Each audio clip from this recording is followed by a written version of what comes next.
Son las 6:10 y vamos a empezar. Antes de nada queremos daros la bienvenida a todas las personas que hoy estamos conectadas a través de Zoom y YouTube. Hoy inauguramos la segunda fase de la campaña en la que celebraremos 8 nuevas actividades, en concreto 2 nuevas actividades cada semana hasta la mitad del próximo mes de junio.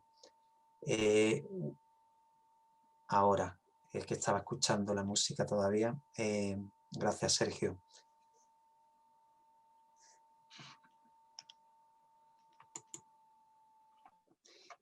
Os informamos a quienes no hayáis tenido la oportunidad de asistir o ver alguna de las 8 actividades anteriores, que podéis ver sus grabaciones en el canal de YouTube de Solidaridad Internacional Andalucía y en la web de la campaña. En la tertulia de hoy vamos a abordar la cuestión de las estrategias y las prácticas agroecológicas y de renaturalización y cómo se hace urgente abordar la seguridad alimentaria en el medio rural y urbano ante la perspectiva de un descenso energético brusco en los próximos años. Pero antes de iniciar la tertulia nos gustaría dedicar unas palabras a la campaña en la que se enmarca esta actividad y presentar al equipo humano que estamos detrás de la organización de este evento.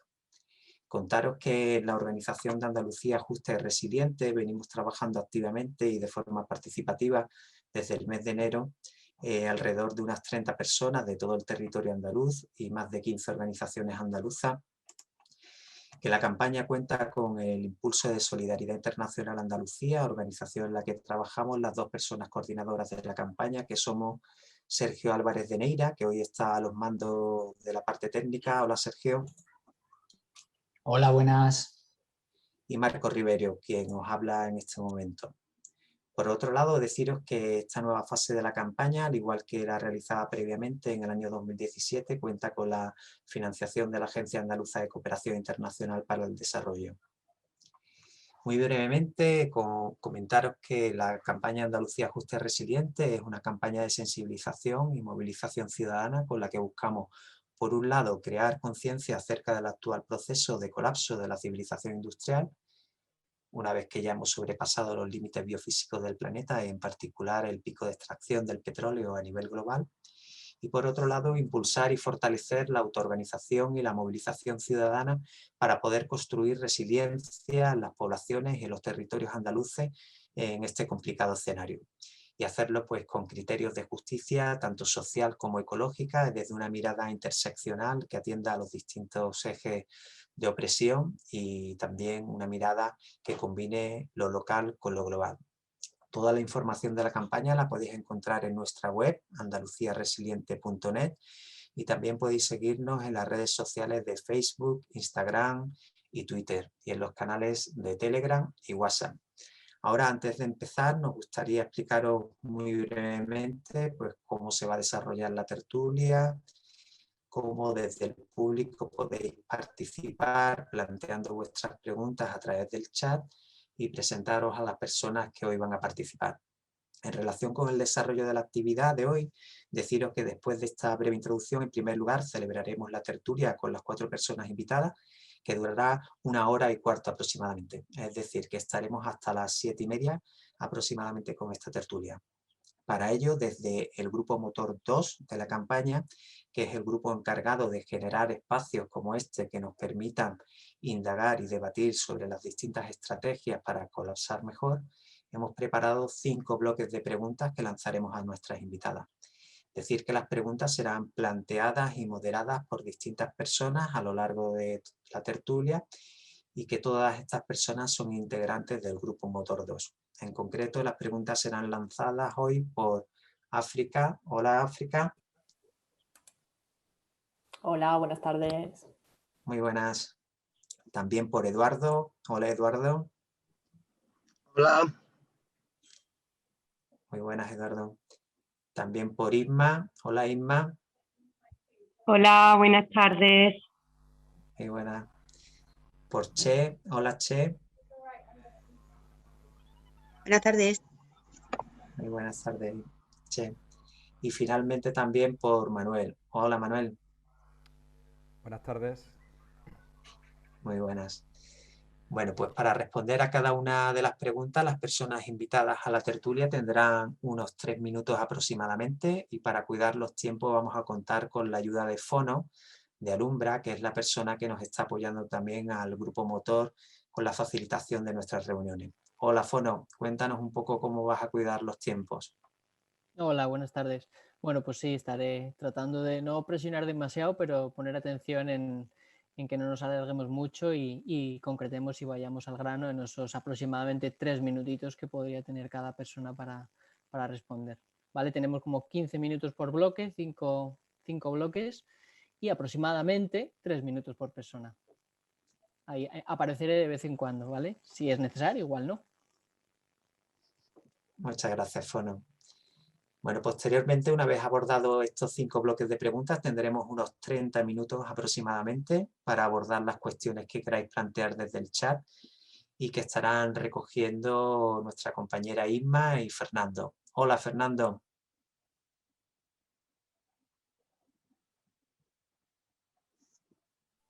Fernando, ¿nos Hola a escuchas? todos y todas. Un Muy saludo. buenas.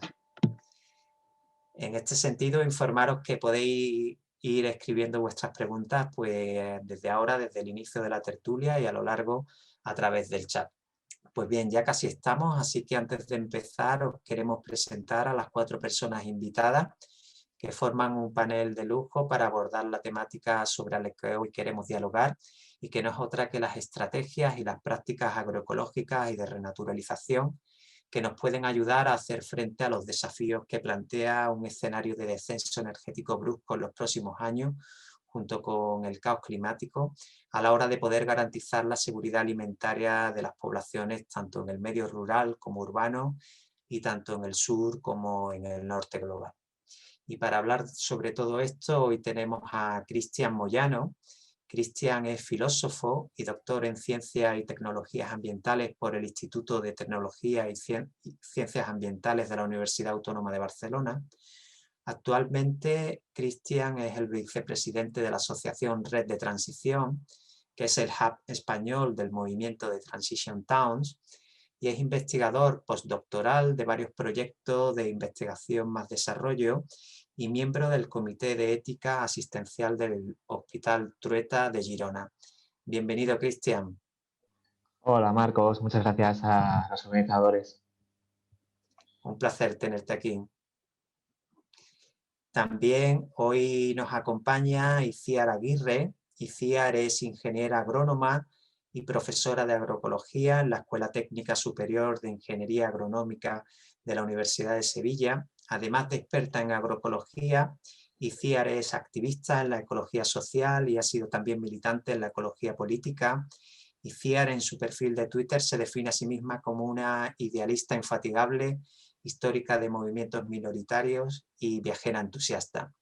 Además, Iciar fue una de las socias fundadoras de La Ortiga, la cooperativa de productores y productoras y consumidores y consumidoras de productos ecológicos más antigua de Andalucía, nacida hace ya cerca de 30 años y que sigue su actividad hoy facilitando y fomentando el consumo de alimentos ecológicos con criterios de justicia social. Bienvenida, Iciar. Hola, buenas tardes a todo el mundo. Gracias, Marcos, por la cariñosa presentación. Un honor estar aquí con todo el mundo participando esta tarde. Gracias por la invitación, de verdad. Muchas gracias, Iciar. El honor es nuestro. También hoy nos acompaña Leticia Toledo. Leticia se licenció en Ciencias Ambientales y siguió el camino de la agroecología primero en la academia y luego como movimiento social y político.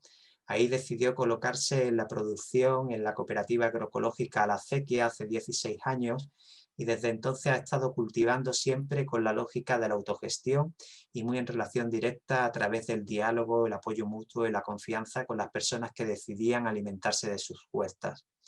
Actualmente, desde la reciente cooperativa La Jabalina, gestiona en colectivo la finca de la Alegría de Marchena de su familia y Baja Tierra en Arcos de la Frontera, con las que quiere empezar a poner en juego un cambio de escala sin dejar los principios por los que viene trabajando. Bienvenida, Leticia. Hola, muchas gracias. Deseando de escucharos a todas y aprender esta tarde mucho. Muchas gracias, Leticia. Y en último lugar, y no menos importante, también nos acompaña Marlene Sánchez. Marlene es ingeniera agroecóloga e integrante de la Asociación de Trabajadores y Trabajadoras del Campo en Nicaragua y directora académica del IALA, el Instituto Agroecológico Latinoamericano para Mesoamérica y el Caribe. Marlene, desde muy joven, con tan solo 16 años, se integró en el movimiento juvenil del campo de la Asociación de Trabajadores y Trabajadoras del Campo, realizando su formación profesional en Venezuela y continuando su trabajo más tarde en Nicaragua, donde está integrada en las tareas organizativas de la Asociación de Trabajadores y Trabajadoras del Campo en las Secretarías de Relaciones Internacionales, desde donde asume acciones coordinadas con la Coordinadora Latinoamericana de Organizaciones del Campo y la Vía Campesina para la región de Centroamérica. Decir que los institutos agroecológicos latinoamericanos son una red de escuelas y de procesos en agroecología que se desarrollan a través de la Coordinadora Latinoamericana de Organizaciones del Campo y la Vía Campesina en América Latina, y en donde se plantea la agroecología como una herramienta estratégica para la construcción de la soberanía alimentaria y el buen vivir de los pueblos. Bienvenida, Marlene. Muchas gracias. Bueno, igual que Leticia y el resto de compañeros, a la expectativa de aprender, la verdad, en este espacio y poder compartir algunas experiencias que desde lo que hemos venido construyendo en nuestro movimiento, pues compartirlos con ustedes también. Gracias. Muchas gracias, Marlene. Un placer también es nuestro. Y nada, con muchas ganas de empezar y de aprender y escuchar a todas las personas que hoy nos acompañan, pues ya vamos dando la palabra a África, que iniciará el primer bloque de preguntas, así que cuando quieras, África, adelante. Bueno, buenas tardes de nuevo y también agradecer a las 4 personas que estáis hoy aquí compartiendo vuestros saberes, que seguro que vamos a aprender todas un montón. Bueno, a mí me ha tocado hacer el primer bloque de preguntas y bueno, empiezo. En una de las últimas entregas del blog de Antonio Turiel se dice que quizá haya tiempo de instalar en los próximos años unos pocos de estos parques renovables y otros sistemas. Sin embargo, el foco debería estar en otro lado. Deberíamos dotarnos a la mayor brevedad de la capacidad de ser autosuficientes en la producción de alimentos. Vemos que desde el movimiento agroecológico se viene trabajando desde diversas dimensiones y bueno, quizás desde aquí pensamos que esta llamada, ¿no?, a la búsqueda de una estrategia para la autosuficiencia apela directamente al movimiento agroecológico, ¿no? Pensamos que quizás nos falta debatir y hablar más profundamente sobre qué modelos poner en marcha para poder enfrentarnos a esta crisis energética, ¿no?, y a estos límites biofísicos, pues, a los que nos estamos enfrentando, ¿no? Desde vuestro punto de vista, ¿qué estrategias concretas deberíamos estar desarrollando desde la agroecología para ser más resilientes desde el punto de vista productivo y el autoabastecimiento? ¿Cómo prepararnos ante una inevitable reconversión de los sectores productivos que conllevaría un trasvase de horas de trabajo desde la industria y los servicios hacia el sector primario? ¿Y cómo capacitar y movilizar a la población de las ciudades para que trabaje en la producción de alimentos en huertos urbanos y periurbanos y poder organizar un desplazamiento que no sea caótico al medio rural?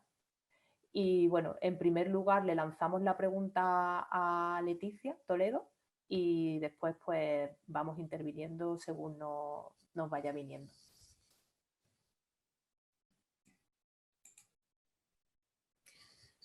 Pues yo no quería ser la primera, la verdad. No se me da bien, creo que arranca. Pero bueno, a ver, me parece un tema complejísimo, ¿vale? Para empezar. A mí lo primero que se me viene, siempre digo, no creo que haya una respuesta, y entonces lo que se me viene es abordarlo desde la complejidad, de la complejidad que tiene. Entonces de esa complejidad a mí me lleva a organización, organización y organización para la autogestión. Desde mi punto de vista, más desde la producción y consumo, o sea, porque yo creo que me considero un poco en ese continuo, ¿no? Producción-consumo.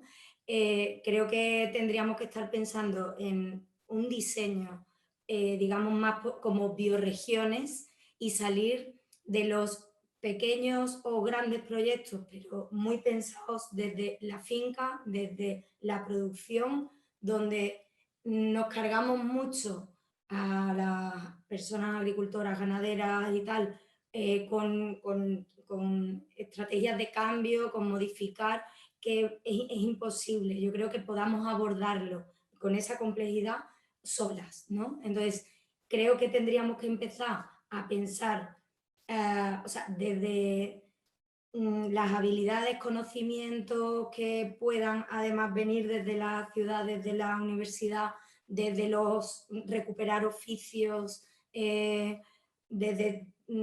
con todo el conocimiento que tenemos a día de hoy, que hace 100 años no lo teníamos, para diseñar esas bioregiones sostenibles, o sea, desde minimizar al máximo el consumo energético y de materiales. Que ya digo, pensando mucho desde la producción, yo creo que lo que necesitamos fundamentalmente es herramientas para hacer eso, para no tener que comprar gomas de goteo, para no tener que invertir en un tractor o seguir comprando herramientas de hierro cuando sabemos que hay y que se podían reutilizar, se podría reinventar mucho, ya digo, desde muchas personas que tienen muchos conocimientos técnicos podrían estar inventando muchísimas herramientas y aperos para el campo, tal, reutilizando. O sea, entonces para mí sería como minimizar desde ya el consumo material y energético, poniendo toda la inteligencia que tengamos en marcha para construir esas bioregiones que para mí tienen que ver con lo cultural y con lo ecológico, ¿no? Y desde esa complejidad empezar a pensar cómo producimos, y no solo producción de alimentos, sino también producción ecológica, ¿no? Toda la zona, porque ya digo, para mí, si seguimos pensando en la finca y en el consumo y en grupo de consumo, va a ser muy difícil pegar ese salto para abordarlo complejamente, ¿no? Yo no me he gastado los 3 minutos, creo. Gracias, Leti. Itziar o Marlene, ¿queréis aportar algo? Bueno, me voy a lanzar a aportar algunas ideas, pero vamos, aquí, madre mía, cuánto por aprender esta tarde. Pues mira, yo no sé si he enfocado bien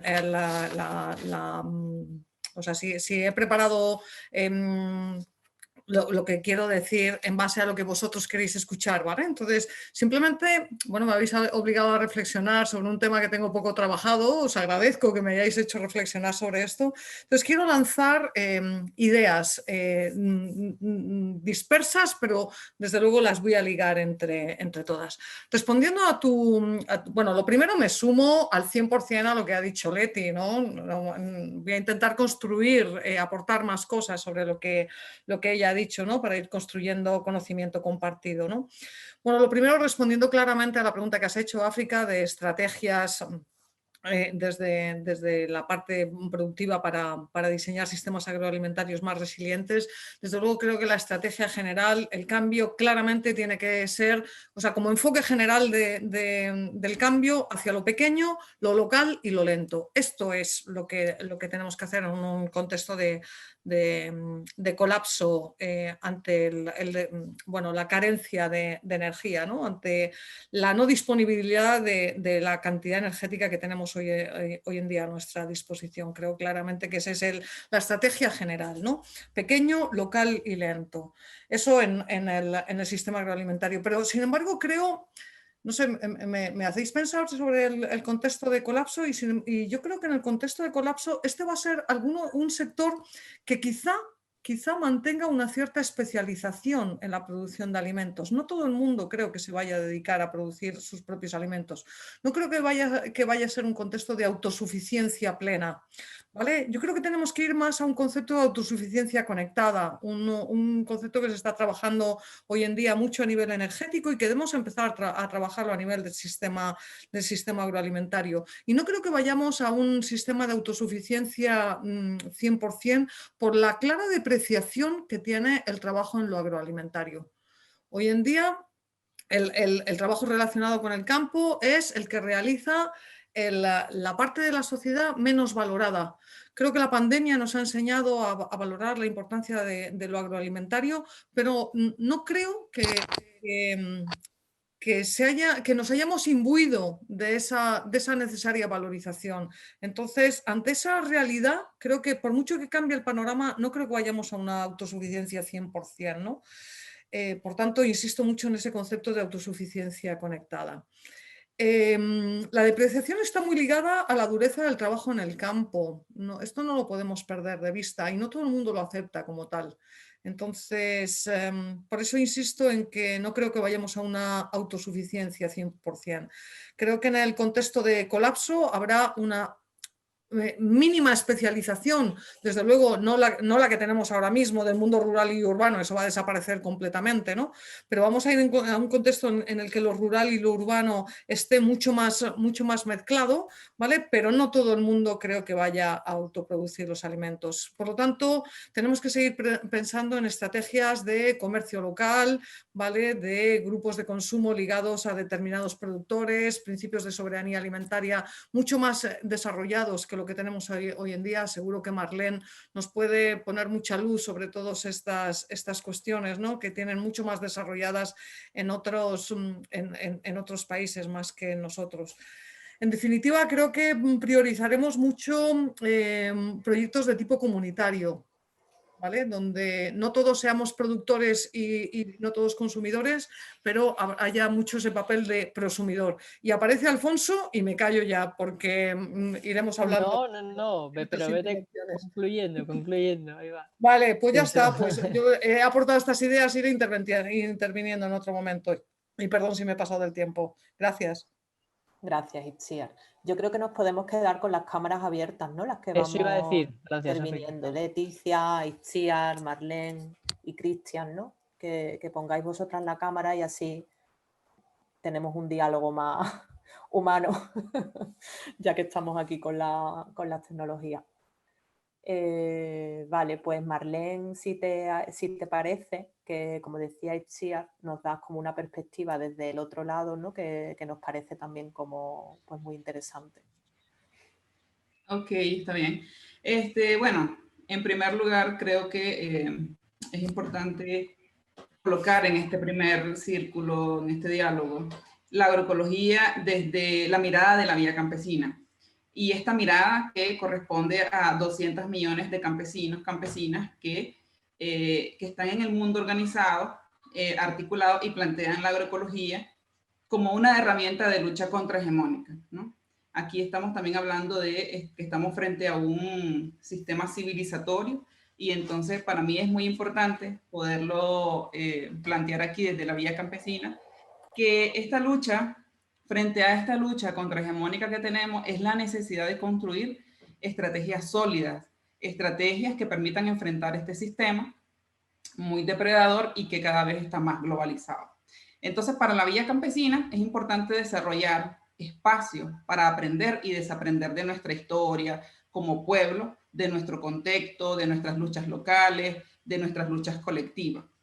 Por ejemplo, para citar Paulo Freire, el pedagogo brasilero, él planteaba que la educación para la transformación.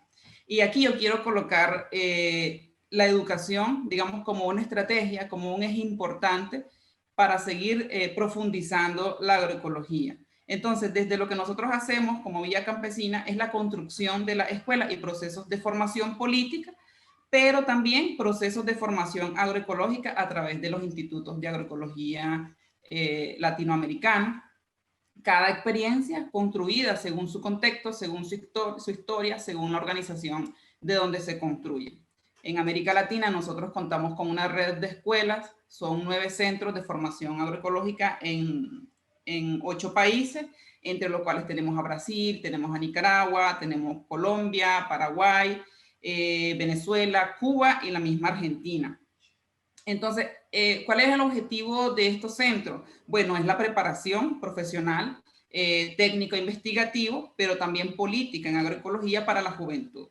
La importancia, quiero resaltar aquí, está en la preparación de nuevos contingentes organizativos que van a defender y construir la agroecología desde sus organizaciones y comunidades de origen, ya sea incidiendo en políticas públicas, ya promoviendo, siendo nuevos agricultores, promoviendo también la agroecología en los territorios a través de la metodología campesino a campesino o campesina a campesina.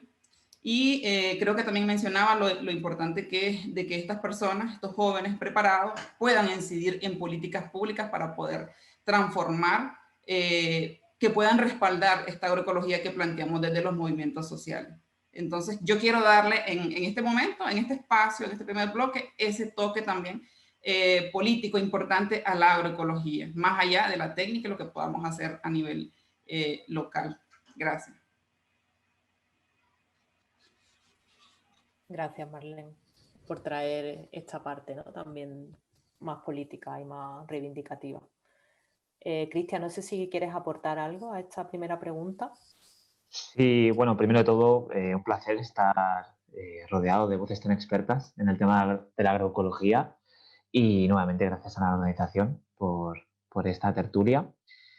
Efectivamente, yo también creo que una buena manera, ¿no?, de generar ese interés colectivo es, como bien decía Iciar, fomentar proyectos comunales, ¿no?, proyectos colectivos en los cuales pues, podamos compartir el trabajo del campo, ¿no? Y para conseguir que la gente se involucre con el campo y salga de esa burbuja tan comodona, ¿no?, que supone pues, comprar alimentos en un supermercado cercano, pues para generar este interés yo creo que hay 2 maneras, ¿no? Yo creo que la crisis del coronavirus nos ha enseñado una manera, que es debido a un escenario de inestabilidad, de incerteza o de desconfianza, ¿no?, por el sistema alimentario que tenemos. Y eso ha llevado a muchas personas a optar por cultivar pues, tomateras, pimientos, remolachas en sus pequeños balcones de casas o en jardines. En fin, yo creo que es un interés reactivo.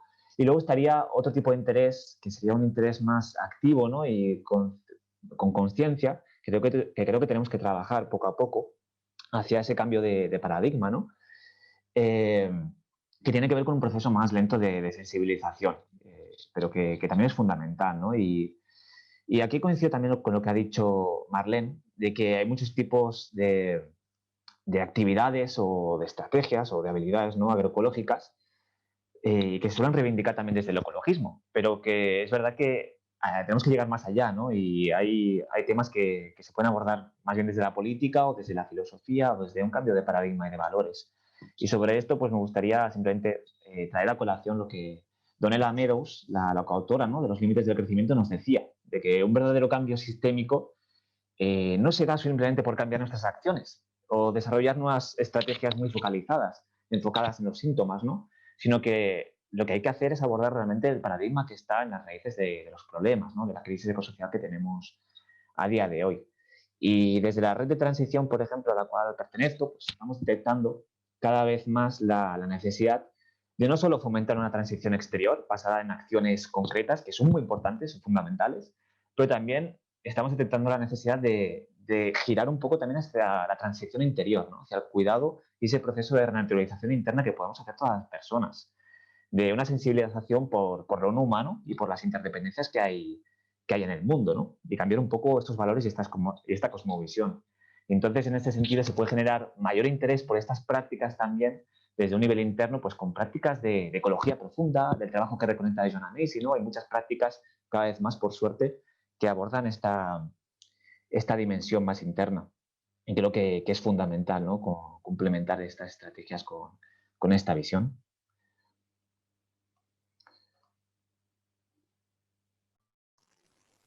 Vale. Muchas gracias, Cristian. ¿Cómo vamos de tiempo, Fono? Estamos justo a tiempo para pasar al siguiente bloque.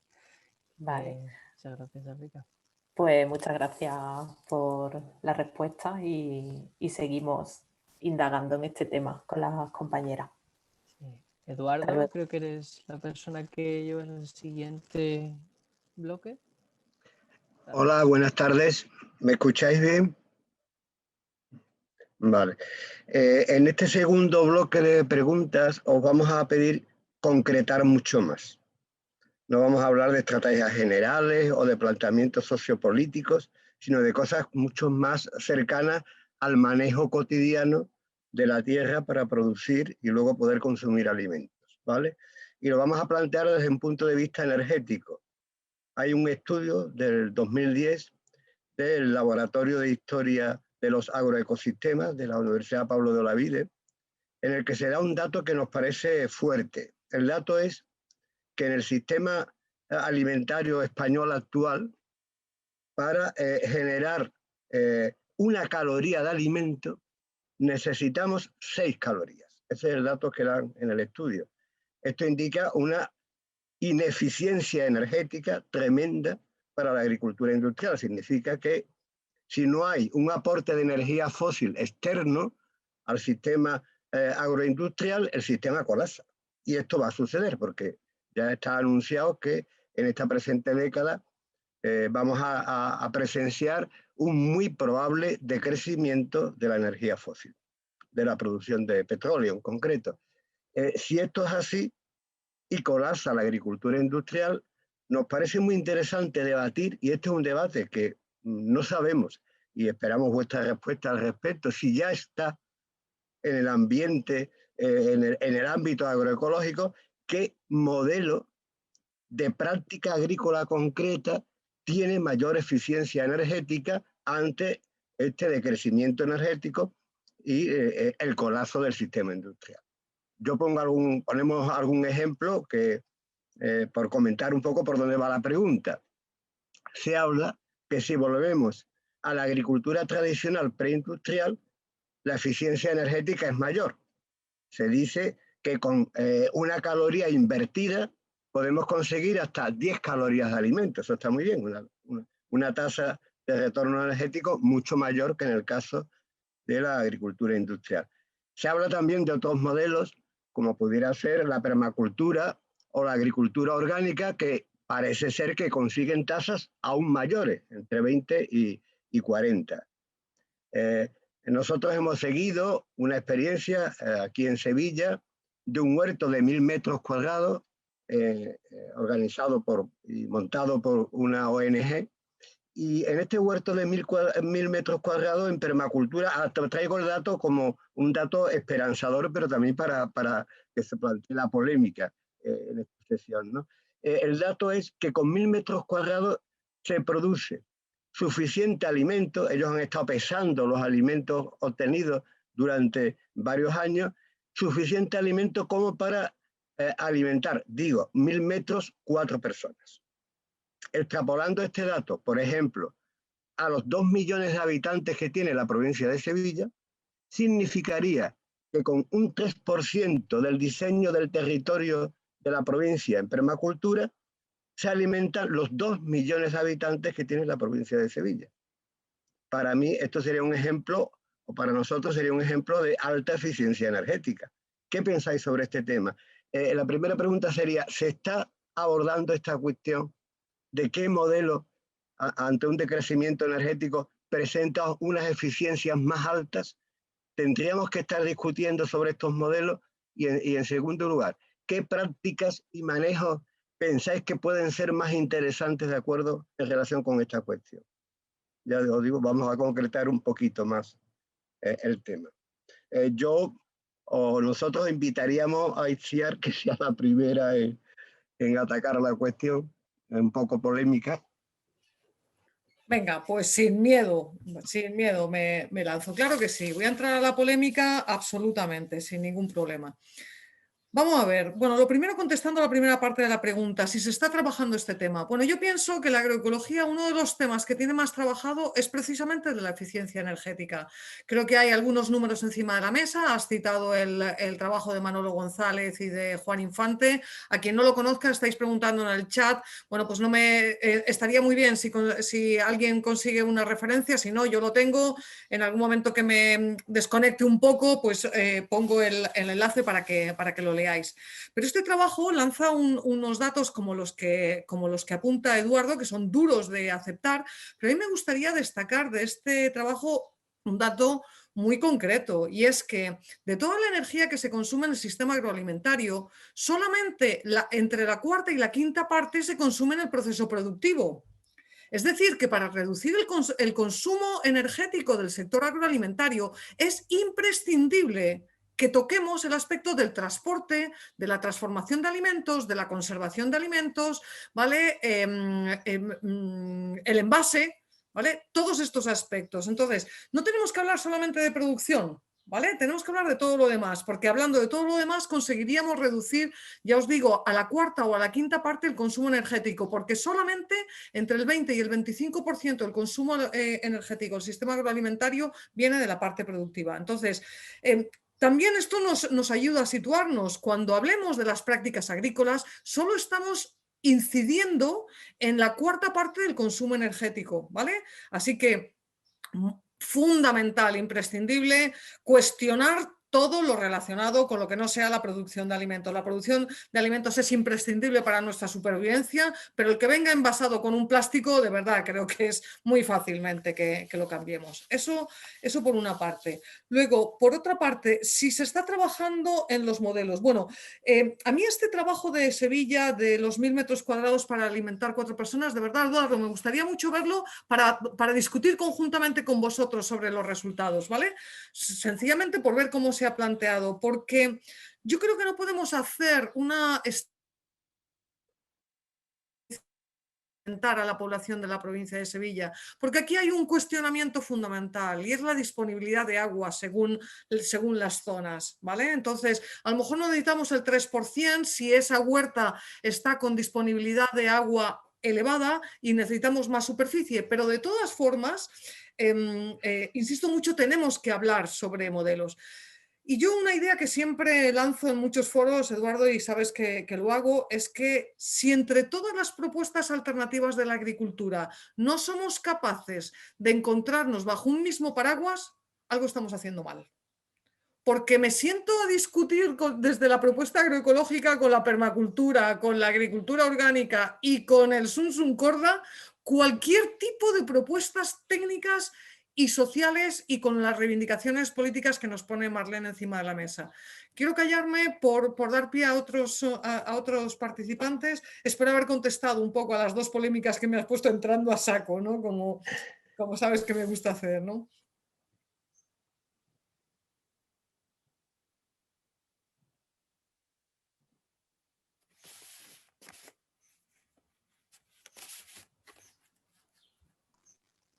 ¿Quién se anima? A la siguiente. Vamos con ella. Ya cualquiera, ¿eh? Perdón. Creía... ¿Sí? ¿Lo decís vosotros? Bueno, ¿se me escucha? Es que como Itziar me ha animado también, no quiero que me perder el hilo también de ella, porque sí, básicamente tenemos un gran problema para minimizar nuestros consumos energéticos en finca, en la producción, porque estamos aisladas.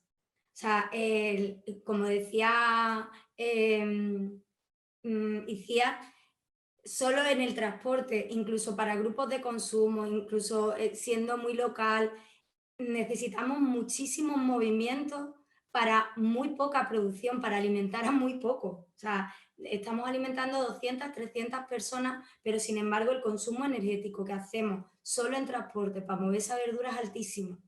Entonces, creo que algo que tenemos que abordar desde ya, y volviendo a lo de antes, una vez más, diseñar un modelo desde una organización y una interrelación, desde lo común, desde el común que compartimos, desde planificaciones conjuntas en un territorio, ya digo, yo igual me voy a repetir mucho, pero me gusta pensar en que empecemos a pensar como bioregiones, qué necesitamos, cómo vamos a satisfacer esas necesidades, y una organización compleja que viene desde la producción hasta el consumo y todo lo que hay en medio, que es muchísimo, porque individualmente consumimos mucho.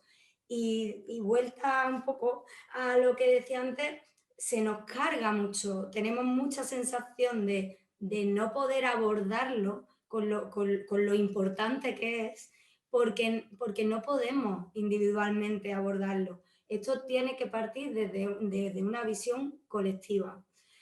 Digo, el abordaje de la minimización del consumo energético. Es un poco como sistema agroalimentario o microsistemas agroalimentarios que podamos poner en marcha. Concretamente en fincas y en relación a tema permacultura o eficiencias energéticas en fincas, también me voy a repetir, pero creo que la mirada la tenemos que sacar de la finca. No sé si una finca va a ser perfecta a nivel, ¿no?, de producción energética cuando vamos a tener muchas deficiencias. Como decía Iciar, seguramente una finca, un espacio no tiene suficiente agua y 1 kilómetro, 5 kilómetros más para allá sí. A nivel de habilidades, de muchas cosas, las tenemos todo que poner en relación. Y en términos de si la agroecología es mejor o la permacultura, yo no lo sé, no tengo datos, pero sí que me vale pensar que la permacultura pone en juego la biodiversidad, la regeneración de espacios, de territorio, de manera muy ecológica, profundamente ecológica, y yo creo que eso lo tenemos que incorporar, pero ya digo, no en finca, sino como un territorio. Entonces creo que podríamos abordar en finca interrelacionadas, pensando en complejos, en rotaciones muy desde la producción agroecológica o de la agricultura tradicional, ¿no?, que decía Eduardo, de la preindustrial, que yo no creo que fuera mala, pero sí que hemos ido desbordando los sistemas, acaparando tierra, destrozando la biodiversidad, y yo creo que sí que como territorios tenemos que pensar en producción alimentaria y en producción ecológica, y todo eso integrarlo. Entonces ahí yo creo que ampliando el zoom tiene muchísimo sentido la permacultura. Ya.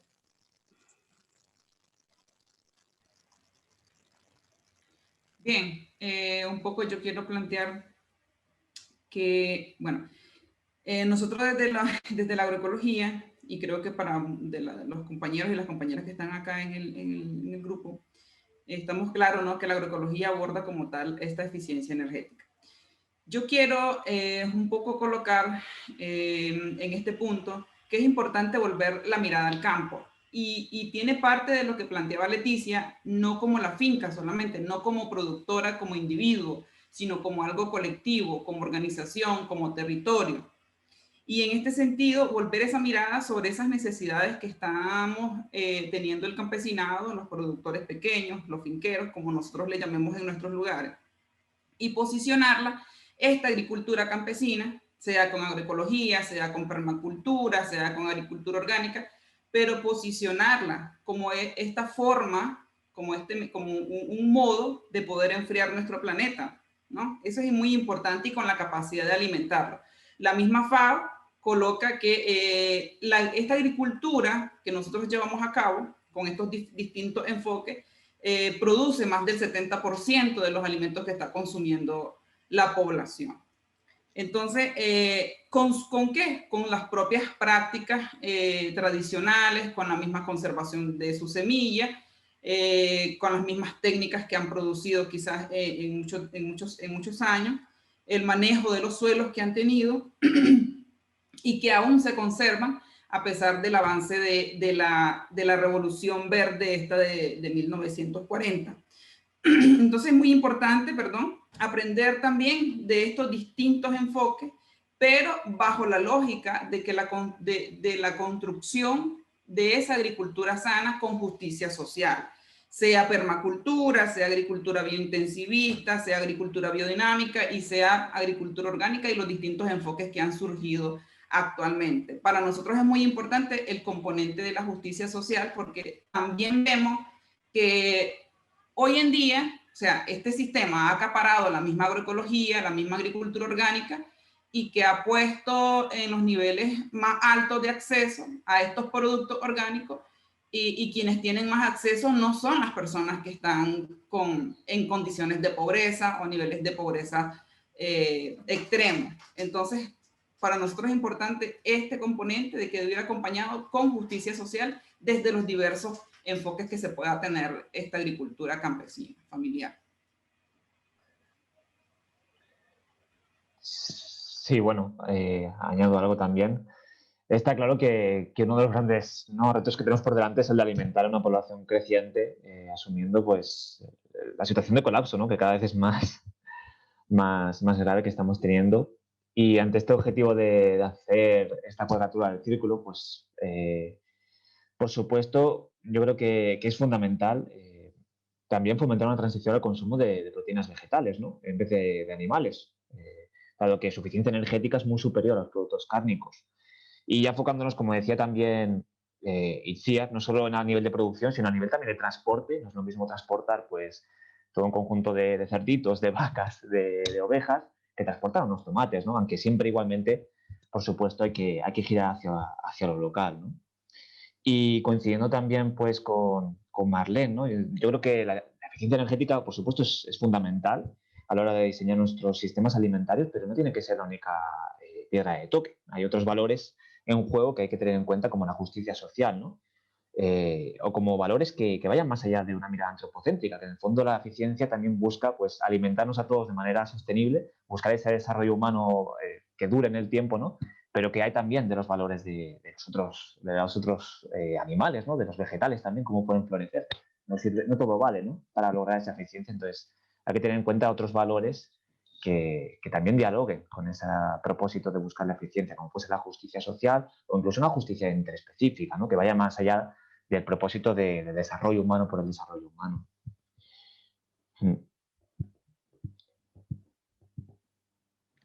No sé si estamos en el tiempo o sí, pasamos. Sí. Vale, muy bien. Pasaría a la siguiente. Muchas gracias. Sí. Buenas tardes de nuevo y muchísimas gracias por estar aquí compartiendo vuestras perspectivas, saberes, vuestras ideas. Y vamos con el tercer bloque de preguntas. Desde el ecofeminismo y desde el feminismo en general se viene reivindicando la centralidad de la vida, cuestión que si trasladamos a la producción de alimentos nos llevaría a aplicar principios como el de la biomímesis, imitando los procesos naturales, o desarrollando la complejidad de la biodiversidad a la hora de producir alimentos. En el bosque, si no se ara, evoluciona, se enriquece con nutrientes de forma gradual, crea acolchado, protector, acumula carbono en el suelo y en las plantas leñosas, genera una alta biodiversidad y complementariedad. El metabolismo del bosque es circular, reciclando más del 95% de los materiales utilizados. A su vez, también crea un microclima, retiene nutrientes, agua, que esto nos sirve para controlar los eventos climáticos extremos. Impide que se evapore también la evaporación excesiva. En el bosque la vida se distribuye tridimensionalmente hacia arriba, en estratos que favorecen la máxima eficiencia fotosintética y hacia abajo. Plantas diversas con diferentes sistemas radiculares que aprovechan los nutrientes a distintas profundidades. Os lanzo las preguntas. ¿Aprendemos del funcionamiento de un bosque? Podemos comprobar que en los huertos urbanos y en las explotaciones agrícolas ecológicas No se usan plaguicidas ni herbicidas, pero no están generalizadas otras prácticas como la inclusión de los árboles. Los bosques de alimentos, dejar el suelo sin arar para que evolucione, el uso de acorchados protectores o el aprovechamiento de todos los restos orgánicos como el compostaje. ¿Creéis que habría que generar más debates dentro del movimiento agroecológico sobre el manejo de la finca y que éste sea lo más parecido posible a lo que ocurre en la naturaleza?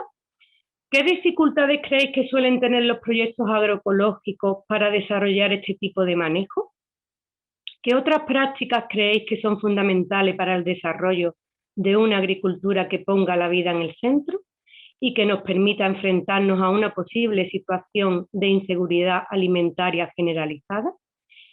Y si le apetece, Marlene, ¿podrías empezar? Ok. Gracias. Creo que este tema, esta ronda es bien importante porque estamos hablando de, y creo que también lo mencionaba anteriormente, y es la vida, ¿no? O sea, a partir de esta agricultura que nosotros estamos planteando, esta agroecología, estos distintos enfoques, pero teniendo en el centro la vida. Aquí es muy importante reconocer no solamente desde el enfoque del feminismo, sino también de como hombres, como mujeres, reconocer primero que la agricultura solo fue transformada cuando el mismo hombre pues se dio cuenta de que podía obtener ganancias, convertir el alimento en mercancía. Y cuando nosotros planteamos de que es importante tener la persona como el centro de la vida de la agricultura, la necesidad de desconstruir, de construir esta idea, de construir en pensar que el alimento tiene que ser una mercancía. Y es lo que voy a traer también a plantear que es un desafío en esta agricultura orgánica, o sea, este alimento que actualmente nosotros muchos decimos está certificada, tenemos agricultura, una finca orgánica con una certificación orgánica, con un alimento orgánico, pero te das cuenta al final que es un alimento caro. Entonces, está volviendo un alimento mercancía, ¿no?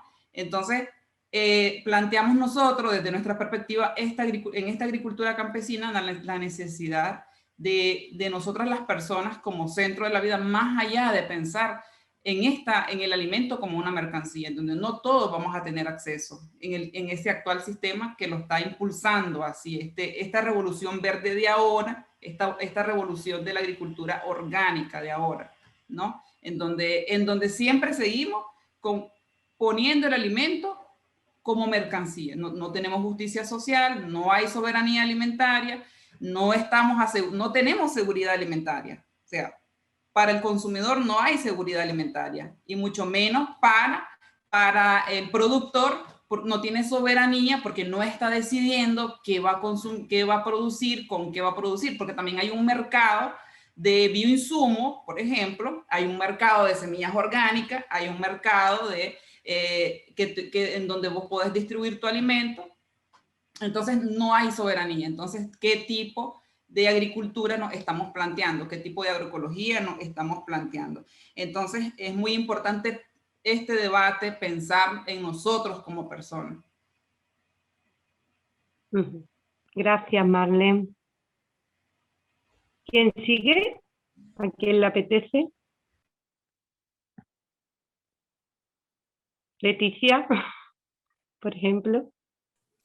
Gracias. Me voy a perdonar porque la voz me va y me viene. Bueno, me parece fundamental empezar por donde ha empezado Marlene, ¿no? De decir, saquemos ya, ¿no?, a la alimentación y la necesidad fundamental de alimentarnos como mercancía, ¿no?, del mercado, que yo creo que es algo que pone el ecofeminismo en el centro del problema y que evidentemente tenemos que cambiar, ¿no?, de foco. Pero yo creo que el ecofeminismo también lo aborda desde dos conceptos que me parecen fundamentales para mirar todo esto, que es la interdependencia y la ecodependencia, ¿no? A mí esto me lleva, bueno, y no, yo creo que se ha reflexionado mucho y puesto encima de la mesa, a fundamentalmente salirnos y cuestionar el modelo de poder y de jerarquías en el que estamos inmersas y que nos atraviesa todo el cuerpo, ¿no? Jerarquías en relación producción-consumo, lo que es importante, no es importante alimentar, en relación a los otros seres vivos, en el medio. O sea, estamos en sistemas que permanentemente lo pensamos en jerarquías, ¿no? Y yo creo que para rediseñar, ¿no? Y irnos a otros sistemas agroalimentarios que pongan la vida en el centro, tendríamos que pasar por redefinir nuestras necesidades. A mí me encanta siempre buscar, ¿no?, la definición de Max Neff de necesidades fundamentales para poder abordarlo desde satisfactores reales y no tan materiales ni consumistas, ¿no? Porque cuando vemos esas necesidades que tenemos, que son, bueno, pues muy poco consumistas en la mayoría de los casos, podemos rediseñar, ¿no?, todo esto. Entonces, desde el ecofeminismo para mí sería mirar, bueno, has hecho ahí como una introducción maravillosa de cómo es la vida, ¿no? Es cómo realmente nos incorporamos, empezamos a sentir que estamos dentro de un sistema vida del que somos muy vulnerables, en el que somos muy vulnerables, pero que a la vez desarrollamos con mucho poder, sobre todo la explotación, ¿no? La explotación de todo lo que nos rodea. Y para mí parar ese sistema de explotación con las demás humanas, animales y vegetales, es comenzar a colocarnos en un sitio de mucha vulnerabilidad, ¿no? Para mí pensar, otra vez, una ecología profunda o sistemas así de producción como la permacultura y tal, sí me lleva a esto, ¿no? A redefinir desde un punto de vista como más racional nuestra relación con todo, pero en lo práctico, en lo práctico sería poner en el centro la importancia que tiene, y sin jerarquía, por ejemplo, de cuidar del suelo y los microorganismos que lo desarrollan y viven en él, tanto como alimentar a alguien en la ciudad. O sea, es tan importante una cosa, cuidar de una cosa como la otra, porque sin ninguna de las dos no vivimos, ¿no? Gracias, Leti. Iciar o Cristian.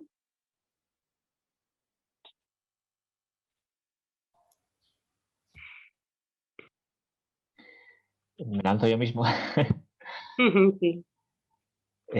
Bueno, pues sí, el objetivo de la agroecología y de la renaturalización en general, y en consonancia con el ecofeminismo, yo también creo que no ha de consistir simplemente en querer producir alimentos con tal de sustentar las vidas humanas, ¿no?, desde una perspectiva mercantilista, por supuesto que no, sino en tratar de dejar justamente espacio para que la vida se reproduzca a sí misma, ¿no?, en sus múltiples complejidades y sus múltiples formas que pueda tener. Por ejemplo, pues a veces hay incluso técnicas y tecnologías que permiten que se alargue la esperanza de vida media de una planta, ¿no?, de una tomatera, mediante manipulación transgénica, o incluso que se recupere la vida revirtiendo un proceso mismo de muerte o de extinción, como ejemplifica pues cada vez más casos de renaturalización pleistocénica, que se suele decir, como son los experimentos por traer a la vida pues mamuts, en el caso de la Siberia de Rusia, que suena un poco a ciencia ficción, pero es que son cosas que ya están pasando, ¿no? O los casos de clonación del bucardo en los Pirineos. Pero seguramente aquí en estos casos, ¿no?, no diríamos que estamos siguiendo tanto procesos biomiméticos, sino que lo que estaríamos buscando es perpetuar la vida más allá incluso de lo natural, ¿no? En estos ejemplos de la clonación, de los transgénicos, pues se observa como la preocupación por mantener una vida a veces arrastra a perder de vista pues cómo funciona la vida misma. Es decir, que para cuidar de la vida a veces también hay que aceptar la muerte como proceso natural, ¿no? Y en esa aceptación de la finitud, entonces lo que hay que hacer es procurar justamente dar la mejor vida posible a cada ser con el que compartimos el planeta. Cuando hablamos de que la agricultura debería imitar y cuidar la naturaleza, eso debería entrañar dejar a un lado las pretensiones por querer controlar todo un ecosistema, ¿no? O todo un terreno, como ya decía Leticia y Marlene, y abandonar este tecno-optimismo y dejar que la naturaleza misma sea la que se autorregenere y busque su propio equilibrio dinámico, ¿no? Permitiendo los espacios para que puedan florecer a su propia manera. Y todo eso implica también, en el fondo, como ya he ido diciendo, pues un cambio de paradigma, de cosmovisión y de valores. Y creo que a este respecto pues tenemos mucho que aprender justamente de las tribus indígenas y de sus epistemologías, ¿no? Que reconocen que somos naturaleza y que no todo se acaba con el ser humano, sino que hay mucho más allá. Muchas gracias, Cristian. Bueno, pues interviniendo la última lo tengo muy fácil, ¿no? De entrada me voy a sumar al 100% de lo que han dicho mis compañeras y mis compañeros. Os habéis dedicado más a la parte más ecosocial, ¿no? Más de la perspectiva ecofeminista, y quiero centrarme un poco más en la perspectiva de agroecología, respondiendo un poco a las preguntas que Inma nos planteaba, ¿no? De si aprendemos del bosque, ¿vale? De si hay debate sobre el manejo de distintas técnicas. Bueno, pues por complementar un poquito a lo que han dicho mis compañeras y mi compañero, ¿no? Que si aprendemos del bosque, qué bonito sería. Sería que en agronomía y en agroecología incorporásemos todo lo que nos enseña el bosque a nuestras prácticas de manejo. Pero tenemos un problema, ¿vale? Y hay que ponerlo encima de la mesa. Yo creo que se sobreentiende en el discurso que todas estamos poniendo encima de la mesa, ¿no? Y es que cuando nosotros aprendemos del bosque y ponemos en marcha mecanismos de biomímesis y de complementariedad y de manejo de diversidad, etcétera, etcétera, lo que permitimos es que los sistemas naturales muestren su capacidad de autorregulación. Y en ese momento, en el momento que permitimos que los sistemas naturales muestren su propia capacidad, podemos prescindir enormemente de todos los insumos, bioinsumos y requeteinsumos que nos impone la agricultura, sea orgánica o sea agricultura industrial. Y en este momento, en el momento que podemos prescindir de toda esa industria de los insumos, perdonadme, somos unos antisistemas, estamos en contra peleamos contra una lógica capitalista que lo único que hace es mercantilizar los alimentos que estamos produciendo. Y que este tema lo tenemos todos claro y lo vamos dejando medianamente patente, ¿no? En las palabras que estamos haciendo, pero Inma, respondiendo a tu pregunta, es muy fácil aprender del bosque, pero nos lo impiden completamente porque eso rompería una lógica capitalista que terminaría con la industria de los insumos, que es el primer cuello de botella que domina el sistema agroalimentario, el primero contra el que hay que pelear. Y entonces la agroecología tiene claras respuestas ante él y por eso está tan denostada, ¿no? Entonces, ¿hay debate sobre manejo de prácticas? Sí, hay muchísimo debate, pero nos encontramos siempre a la industria de los insumos por delante. Entonces, el manejo está claro. Todo lo que se trate de imitar a la naturaleza facilita el manejo. Es verdad que reduce la productividad, pero bueno, es que si hemos aceptado que la estrategia del cambio pasa por ralentizar, localizar y hacer más pequeño, pues está todo dentro de la misma lógica. Tenemos que permitir que vayamos a menores... a menores productividades por unidad de superficie en cuestiones determinadas. Aquí podríamos entrar a discutir muchas cosas, porque en el momento que juguemos con la complementariedad y la diversidad, las cosas pueden cambiar, ¿vale? Pero bueno, quería dejar esta reflexión un poquito más técnica encima de la mesa para complementar lo que habéis aportado antes. Muchísimas gracias. Me ha encantado vuestra intervención. Bueno, le damos paso al cuarto bloque con Manuel o Che. Sí. Creo que voy yo, sí. Vale, pues ahora vamos a pasar un poco más al aspecto de la renaturalización, que ha estado tocado de manera un poco más tangencial hasta ahora, ¿no? Y te vamos a lanzar esta pregunta a ti, Cristian, si no hay inconveniente.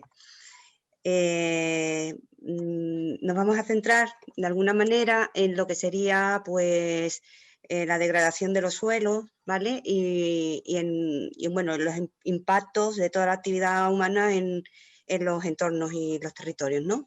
Os leo un poco la pregunta y dice así: la economía industrial a través de distintas actividades como la agricultura, el transporte, la urbanización, la minería, los megaproyectos, etcétera, tiene un fuerte impacto sobre los territorios y la biodiversidad, que se caracteriza por la destrucción y contaminación del suelo como ecosistema y su empobrecimiento en nutrientes, microorganismos, descomponedores y carbono. Y también supone la contaminación y el agotamiento del agua como recurso esencial y produce una radical disminución de la biodiversidad y de los ecosistemas poco humanizados. Una realidad que afecta fuertemente a nuestra capacidad de resiliencia ante el actual proceso de colapso de la propia economía industrial. Y bueno, en este contexto que hemos planteado, ¿se os ocurre en qué estrategias deberíamos estar ya desarrollando para favorecer la regeneración de los suelos y la renaturalización de nuestro entorno y poder ganar así resiliencia ecológica y social? Y en concreto, con el uso del agua, ¿qué estrategias deberíamos de estar implementando a día de hoy? Gracias, Che. Pues bueno, tomo la palabra aquí. Bueno, una buena estrategia para favorecer la regeneración de los suelos creo que puede ser la reintroducción de especies salvajes, ¿no? Especialmente de aquellas que cumplan con una funcionalidad ecosistémica o que llenen un nicho que debido a las presiones antropogénicas ha quedado vacío en las últimas décadas. No reintroducir especies simplemente porque nos gusten mucho, sean muy carismáticas, sino porque tengan una funcionalidad ecosistémica imprescindible, ¿no? Para recuperar todo un bioma. Por ejemplo, se suele abogar también por una ganadería transhumante como complemento imprescindible a la agroecología, ¿no? Porque el pastoreo ayuda a revitalizar los suelos o incluso en algunas ocasiones se llega a defender la caza de algunos roedores con gran capacidad reproductiva, como pueden ser los conejos, los ratones o la caza de ungulados, ¿no? Como los jabalís, porque colonizan un área y merman su biodiversidad, afectando también de manera indirecta a los suelos, ¿no? Sin embargo, cada vez son más las investigaciones de renaturalización que nos dicen que algunos grandes herbívoros salvajes que ya no tenemos en la península, como por ejemplo pues algunos uros, como el bisonte, que ahora se ha vuelto a reintroducir recientemente en la Sierra Andaluza de Andújar, ¿no? Pues pueden realizar esas funciones típicamente asociadas al ganado, de aumentar la captura de dióxido de carbono o de fertilizar justamente los suelos, ¿no? O por otro lado, pues respecto al control de poblaciones, a menudo necesaria para regenerar suelos y prevenir ese extradominio que he comentado, ¿no? De una sola especie, como típicamente pueden ejercer los roedores o algunos ungulados. También la renaturalización nos diría que podemos reintroducir algunos grandes carnívoros que han sido diezmados, especialmente desde mediados del siglo pasado, como son el lobo o el lince ibérico, que afortunadamente también está encontrando un espacio de regreso, ¿no? Y de expansión por otras zonas de la península, más allá de Doñana y Sierra Morena, que eran, creo, los reductos andaluces donde había quedado acorralado las últimas décadas, ¿no?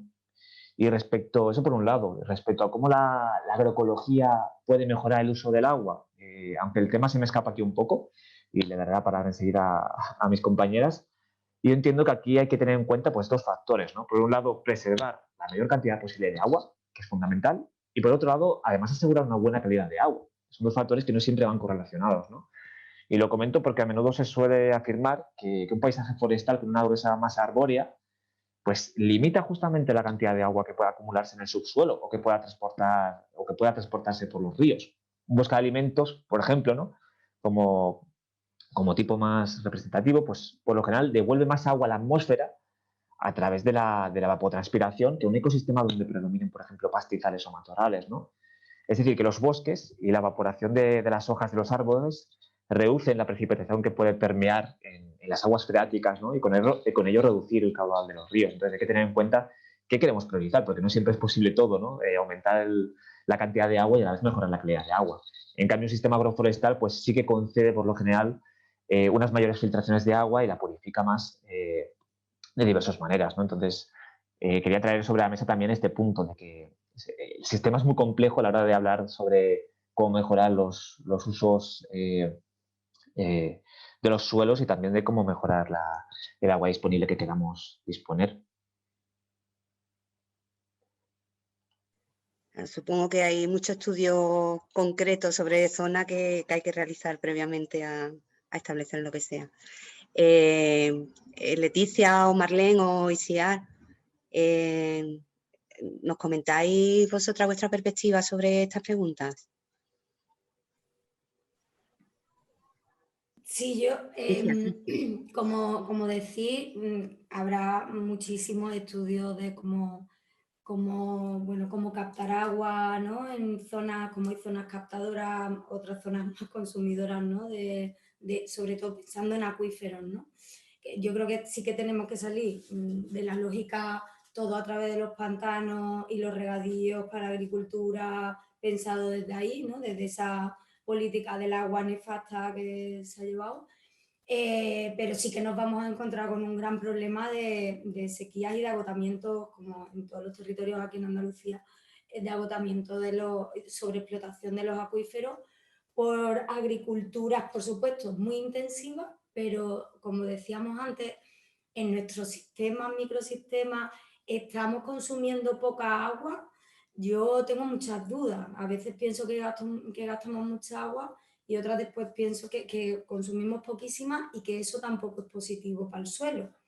Creo que, por un lado, y voy a introducir igual algo conflictivo, en esto que se nos ha instalado en la agricultura sobre el minimizar el consumo de agua a través de los regadíos por goteo, yo creo que estamos haciendo un flaco favor al suelo, y esto viene de una reflexión de un maestro agroecólogo hace muchísimos años, que él siempre regó desde pequeñito porque era campesino, mi padre también lo ha hecho, regó por su pie, como se llamaba aquí. Aquí no se regaba a manta, se regaba por surcos. Surcos que venían de un conocimiento de manejo del suelo y del manejo también de la tracción animal que era impresionante, ¿no? Viendo las curvas de nivel del suelo, viendo por dónde tenía que ir el agua para consumir no mucha agua, pero era un agua que alimentaba al suelo, no era un agua que alimentaba a las plantas que nos comíamos solo. En verano, en un agosto aquí, si regamos, seguramente se necesita regar el suelo entero si queremos tener un suelo vivo. Si no, solo echamos la gotita, gotita, gotita, que en agricultura industrial además con fertilizantes, a tu planta. De nuevo, pensando exclusivamente en una visión, poniendo por delante la productividad por encima de la ecología, ¿no? Del sistema que tiene que sostener eso. Entonces, para reducir el tema plásticos en la agricultura, que es que esto es un temazo, tenemos los campos llenos agroecológicos y de permacultura también, llenos de gomas de goteo, que es imposible mantenerlas bien en buen estado después de 3 o 4 años. O sea, miente quien diga que la va a mantener para el resto de la vida. O sea, estamos permanentemente consumiendo muchísimos materiales para el regadío, que me imagino que en su producción consume muchísima agua también, en el transporte consume muchísima energía, con lo cual esto nos lo tenemos que quitar. Creo que tendríamos que volver un poco a ese manejo tradicional del agua, del suelo, previo a esto, pero con todo este conocimiento ecológico, hidrogeológico de la zona, digo por eso, empezar a pensar lo mismo, no solo en una finca, sino en un territorio que tiene una disponibilidad de agua y una cantidad de agua seguramente para gastar al año. Y entonces también planificar o diseñar a nivel productivo de consumo con las posibilidades que tenemos que producimos, porque igual en algunas zonas pues se va a producir secano, o sea, solo podemos cultivar secano, no podemos poner huerta de regadío. Bueno, pues interrelacionando zonas, que es lo que siempre se ha hecho, podremos diversificar un poco nuestra alimentación, pero ajustar mucho según la capacidad de retención de agua que tenga en el territorio y la capacidad que tenemos de consumo para regenerarla, pues así cultivar, ¿no?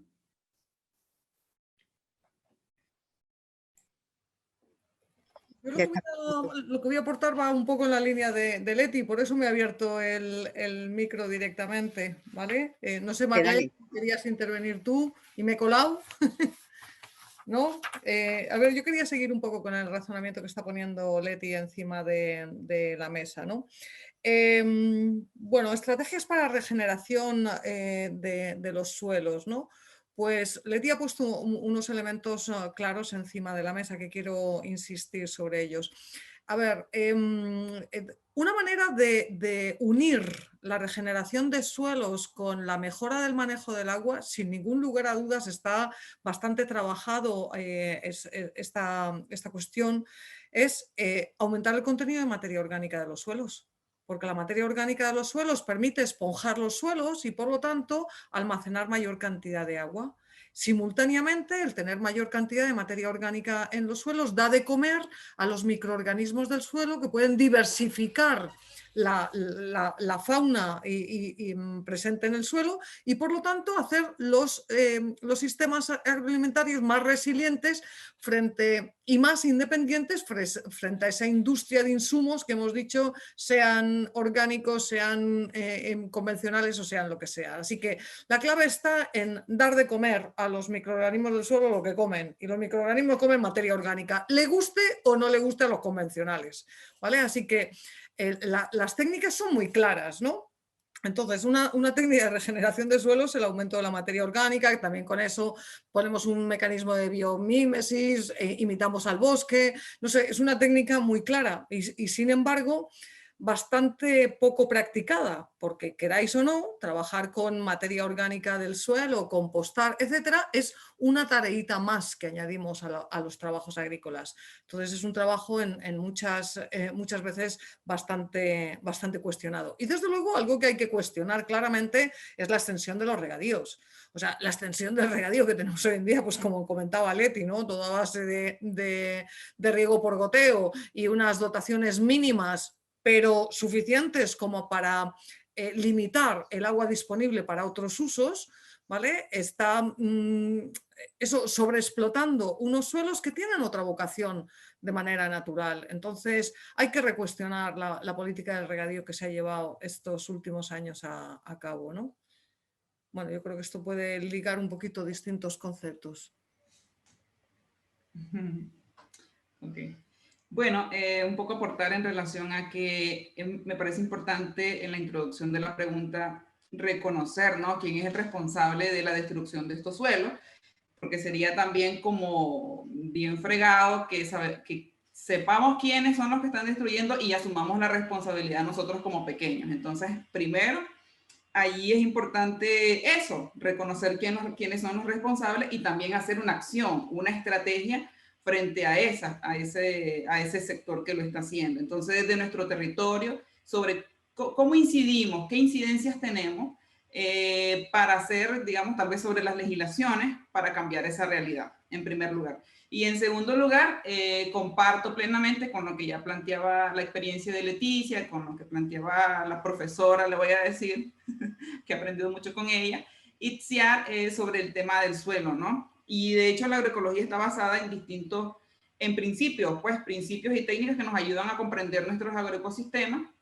y ahí la importancia del suelo, la importancia desde nuestra práctica cotidiana en la agricultura, la importancia de poder regenerar estos suelos, de poderle devolver lo que se le ha quitado históricamente y ahí distintas técnicas, distintas prácticas, principios que son importantes para cosechar ese suelo. Entonces, la profe Itziar planteaba algunas cuestiones y pues yo también creo que desde la práctica que hacemos nosotros en nuestras escuelas, pues la aplicación de distintas prácticas como la de abonos verdes, nosotros utilizamos mucho los abonos verdes para esta forma natural de reconstruir el suelo. Para nosotros eso va más allá, va como más que una práctica, es un principio, ¿no? La utilización de abonos verdes, de semillas naturales que nos permiten poder desarrollar un ciclo en el suelo para poder reestructurarlo, cambiar su estructura y poderlo hacer más fértil sin necesidad, digamos, de adquirir bioinsumos afuera para poderlo hacer más fértil. Entonces comparto también plenamente con las ideas que ellas compartían. Y acerca del agua, pues creo también es importante, resalto la necesidad de también entender, reflexionar, analizar sobre quiénes son los responsables, grandes contaminantes de este recurso, pero también nosotros como pequeños productores, algunas prácticas como las cosechas de agua que nosotros hacemos aquí en América Latina también, las cosechas de agua y bueno, quizás construcción de acequias, construcción de barreras también que nos ayudan a conservar este vital líquido que está muy limitado también en muchas regiones nuestras. Entonces, pues básicamente eso, compartir. Pues muchísimas gracias a las 4 por estas estrategias que nos habéis traído esta tarde. Y vamos a pasarle la palabra al compañero Manuel. Manuel, ¿estás por ahí? Aquí está Manuel. Aquí estoy. Bueno, gracias. Sí, bueno, el último bloque vamos a interrelacionar campo y ciudad. La pregunta que vamos a hacer seguro que tiene una contestación que es un sí, pero precisamente para que lo argumentéis y para que lo maticéis, pues hacemos esta pequeña introducción que está basada en la visión que tenemos de las ciudades anteriores. Dentro de esta campaña les he señalado que el medio rural y la concentración de recursos en el urbano. Se ha hablado también de la integración del urbano y lo rural en unidades territoriales que forman ecosistemas biodiversos con diferentes grados de humanización, por ejemplo, con construcciones, con huertos, con pastos, con bosques aprovechables, etcétera, que rompen la disociación campo-ciudad. La pregunta en concreto que os hacemos es, ¿pensáis que un rediseño del territorio para que sea más resiliente debería ser una tarea de trabajo prioritaria en la agroecología y la renaturalización? Y quizás para que empecemos, pues le pasaría la palabra a Marlene, que ella desde Vía Campesina seguramente tiene una visión un poco más amplia sobre este tema, y después ya el resto podéis participar. Bueno, tal como lo he venido planteando en este espacio, para nosotros desde la Vía Campesina, la agroecología más que una técnica, para nosotros es el pilar de la soberanía alimentaria y no podría alejarse entonces de un debate cercano a la tenencia de la tierra, al acceso de los bienes comunes como el agua, la semilla, los mismos bosques.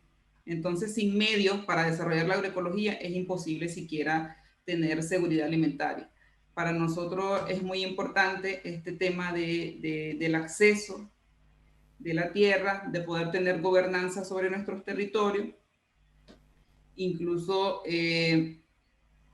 para nosotros es un debate que no está desligado de esta agricultura que planteamos para enfriar el planeta. Efectivamente, no solamente es necesario pensar en un rediseño del territorio, ¿no?, sino también en ese acceso que tienen el campesinado, que tienen los pequeños productores, para poder generar esta producción.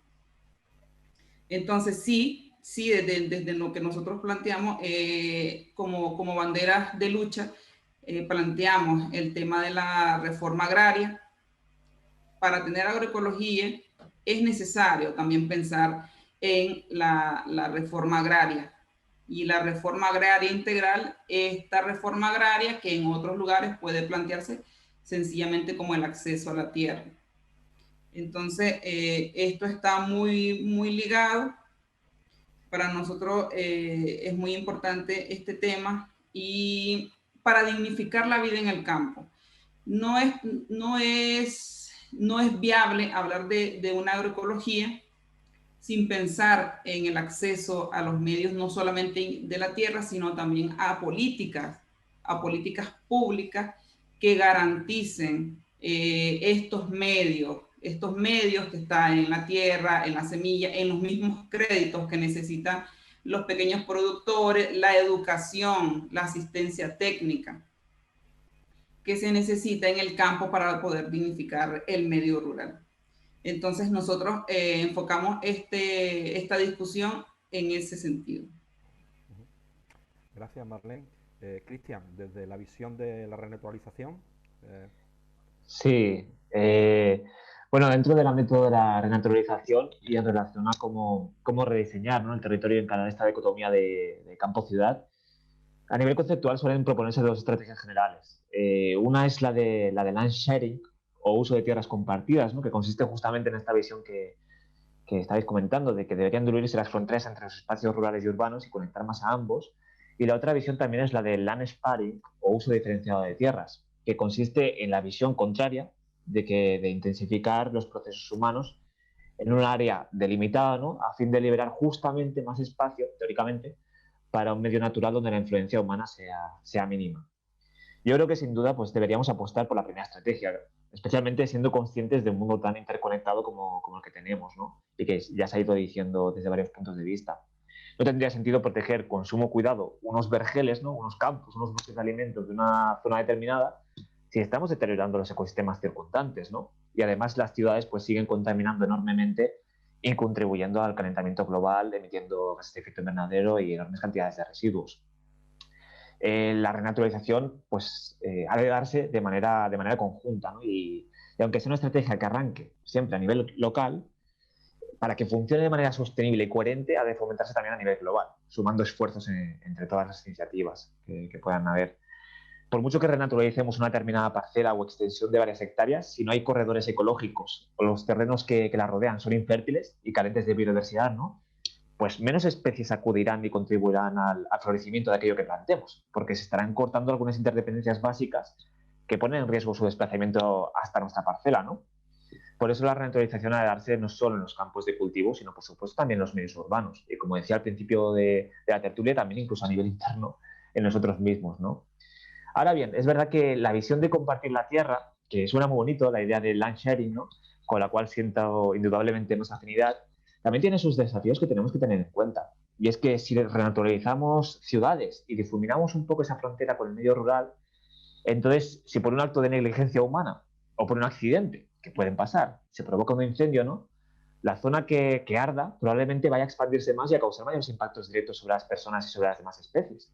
Al menos hay un mayor riesgo. Así que un modelo que busque compartir las tierras exige, en cierta medida también, un mayor cuidado por los efectos de nuestras acciones y una mayor conciencia y responsabilidad hacia el entorno que nos rodea. Creo que debemos ser conscientes de las ventajas y desventajas de cada modelo, ¿no?, o diseño que podamos adoptar, porque cuando trabajamos junto a la vida entran en juego pues, muchas complejidades a tener en cuenta, ¿no? Y respecto, bueno, son muchas preguntas, no me da tiempo a todas, pero bueno, respecto a cuestionar la propiedad privada, pues sin duda tenemos que replantearnos a qué conduce ello, ¿no? Por supuesto que hay que replantearla porque la soberanía alimentaria pasa por democratizar el proceso de producción de alimentos y eso solo se puede lograr verdaderamente pues rompiendo con esta privatización y entender la tierra, el agua o la luz solar, ¿no?, como bienes que en el fondo son comunales y es así. Gracias, Cristian. Leticia Oiciar. Me lanzo, Leti. A ver, no tengo muy trabajado este tema, tengo que decirlo claramente. Yo creo que este tema es un trabajo de la gente que os dedicáis a la ordenación del territorio, así que yo aprendo de gente como Cristian y Marlene, Marlene ha puesto un montón de elementos encima de la mesa que me resultan súper útiles, ¿no? Y Leti había puesto un concepto en la primera intervención de bioregiones, que me parece que es el concepto hacia el que estamos avanzando. Pero yo quiero lanzar una llamada de atención.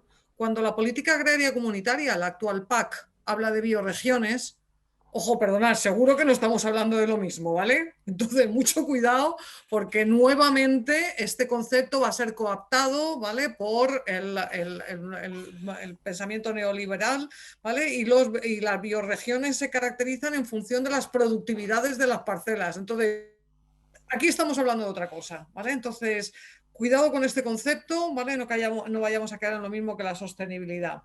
A mí me parece fundamental el concepto de bioregión, pero insisto nuevamente, añadiéndole el tema de la autosuficiencia conectada. Entonces, es muy importante que diseñemos bioregiones basándonos en criterios de que básicamente tengan suministro de recursos básicos. Y esto en el tema de la producción de alimentos son básicamente dos, tierra y agua, ¿no? Así que esos puedan servir como criterios de diseño. Pero un aspecto fundamental que hay que meter con la gente que se dedica a ordenar el territorio es el tema de las complementariedades y todo este tema de los bosques comestibles, distintos usos del suelo, etcétera, etcétera. Termino insistiendo en la importancia que tanto Marlene como Cristian han señalado de la importancia de la facilidad del acceso a los recursos. Si los dos bienes claves de la producción de alimentos son agua y tierra, tenemos que cuestionar el tema de la propiedad privada de estos dos bienes. Leticia, ya para rematar. Pues igual, aporto ya poco. Genial, me ha encantado escucharos a todos. Porque me da mucha más fuerza, ¿no? Para seguir pensando en adelante. Pero bueno, yo creo que desde hace mucho algunas personas que hemos estado trabajando en proyectos agroecológicos llevamos pensando en esto. Lo voy a llevar para otro lado porque como lo que está dicho muy bien. Desde lo pequeño de los proyectos agroecológicos ha sido y es una carga la propiedad o la búsqueda de la propiedad de la tierra, ¿no? Endeudarnos para la tierra o para implantar en un territorio una ganadería, bueno, a nivel económico y capitalista lo que se nos pide para un proyecto agroecológico que precisamente intenta salir de esa lógica capitalista. Entonces, la verdad es que estos proyectos, que era una de las preguntas, ¿no? De que necesitan estos proyectos para que sean sostenibles o por qué fallan, no sé cómo en alguna pregunta aparecía, pues en gran medida muchos de los proyectos agroecológicos por los que yo he pasado y he conocido se han caído y no han sido sostenibles porque no teníamos la propiedad de los recursos. Y yo ahí, la verdad es que me posiciono en un lugar en el que yo no quiero tener la propiedad de la tierra. No quiero tener tierra, ¿no? Y ahí me voy, bueno, pues la vía campesina, el MST habló de esto, el uso, la tierra en uso. Y en uso no solo para producir alimentos, como se ha dicho, sino como un uso ecológico, evidentemente. Y todo lo que pase por privatizarla, pues nos lleva a no respetarla, a explotarla y, como decía Cristian, un poco también al revés. Seguramente la colectivización nos lleva a poner mucho más cuidado en las zonas boscosas, ¿no? O las zonas no productivas de alimentos, pero sí ecológicas, ¿no? Esos corredores y tal, porque requieren de mucho cuidado colectivo, pero es que de la otra manera nos desentendemos tanto que no se cuida nada, ¿no? Todo ha ido en una carrera de apropiación de la tierra que para nada nos lleva a ese cuidado, ¿no? Entonces, para mí, para entrar en lógicas de cuidado colectiva de la tierra y en esto que decimos de pensar en bioregiones, pasa por supuesto por la colectivización. Esto que en este país ya trajo mucho, ¿no? La lucha por la colectividad de la tierra. Pues muchas gracias a los cuatro y ahora tenemos el turno de preguntas, así que Fernando, que ha ido recogiendo en el chat todo lo que los asistentes han ido poniendo, pues si quieres, disponemos todavía de unos 20 y tantos minutos. Fernando. Sí, hola. Buenas a todas y a todos. Voy a comentar un poco las preguntas que ha habido en el chat, las preguntas y los comentarios que ha habido en el chat. Entonces, quizás voy a ir organizándolo, lo hemos organizado por cada una de las preguntas, ¿vale? Y empezamos por la primera. La primera pregunta era con el tema de las estrategias y en todo caso cuando terminemos una pregunta podemos ir hablando, ¿vale? Cada una, o que comente las ponentes lo que le parezca, ¿no? La primera pregunta ha habido dos comentarios, ¿vale? Dos comentarios, no una pregunta, ¿vale? Hablando sobre estrategias o la preparación para una inevitable reconversión de los sectores productivos y esto. Manon Hartman ha comentado: una estrategia que me parece útil es la creación de una ficha práctica accesible para todos en que se indique qué se puede hacer y en qué momento. Me parece que hay mucha gente que ya no tiene el conocimiento de cómo cultivar. Y Jesús Rojas ha comentado lo siguiente: soy mexicano, profesor de seguridad alimentaria y dilemas éticos del desarrollo en la Universidad Iberoamericana en México. Sin embargo, he podido desarrollar un pequeño huerto biointensivo en Carmona, Sevilla. Y esa es la razón de mi participación. Veo que la inercia de la sociedad de consumo imposibilita mucho la eclosión de estas estrategias. Me gustaría entrar en sinergia con alguno de ustedes mientras esté aquí, para poder contribuir en algo. Y después da sus contactos que están en el chat y que los podemos ver, ¿vale? Esto ha sido lo que se ha comentado en relación a la primera pregunta, ¿vale? Si alguna de ustedes quiere comentar algo, pues bien, si no, pasamos a la segunda.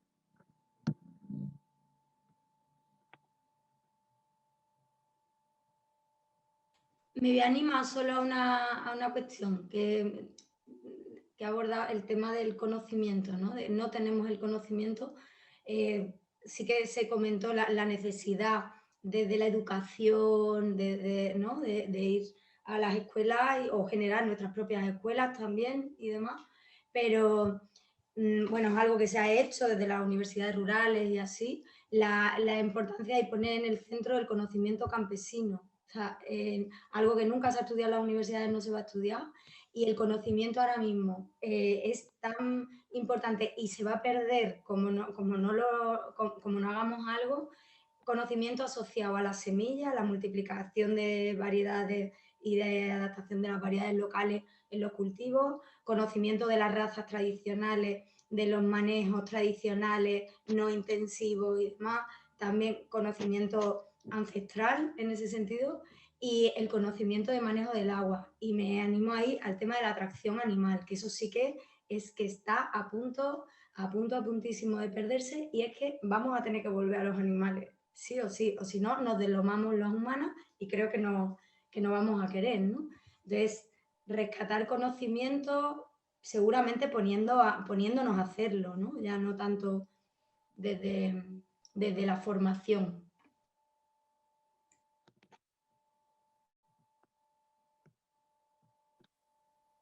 Gracias, Leti. En la parte del segundo bloque, José Luis Bueno le pregunta a Eduardo si puede apuntar la dirección del acceso al estudio que acabas de decir. ¿Vale, Eduardo? Para que lo pongas si puede en el chat. Manon Hartman propone para esto como el modelo de comer vegano, ¿no? En este bloque de preguntas. Jesús Rojas nos dice que es muy necesario incorporar el criterio de la tasa de retorno energético para posibilitar la sobrevivencia de las sociedades humanas y también una sequía inminente por cambio climático en muchas partes del mundo, como menciona Eduardo. Hace ese comentario. Laura Mendoza nos comenta que será que como las izquierdas en la política, las agriculturas alternativas también tienen la maldición de ser centrífugas entre sí. ¿Será una cuestión de ego de sus líderes? ¿Será una cuestión de hacerse en los mercados que crean? ¿Cómo ven esto en Andalucía? ¿Cuáles han sido los obstáculos y lo son ahora en plena crisis para crear una red potente andaluza de agroecología política y no de nichos de mercado? Sigo y ahora, si os parece, seguís comentando. Santiago Peredo, para Laura Mendoza, en un debate parecido al que plantea, Charles Francis señaló lo siguiente, transcribo textual. Nosotros a menudo A menudo vacilamos entre retorcernos las manos por haber sido coaptados una vez más en los términos y celebrar el éxito. ¿Estamos condenados a estar siempre en el juego del nombre y deberíamos pensar más en renombrar lo que hacemos de forma continua? Esas son las preguntas de este bloque, del segundo bloque. Si tenéis algo que comentar, que creo que sí, ¿no? Pero venga, lanzaros, si os apetece.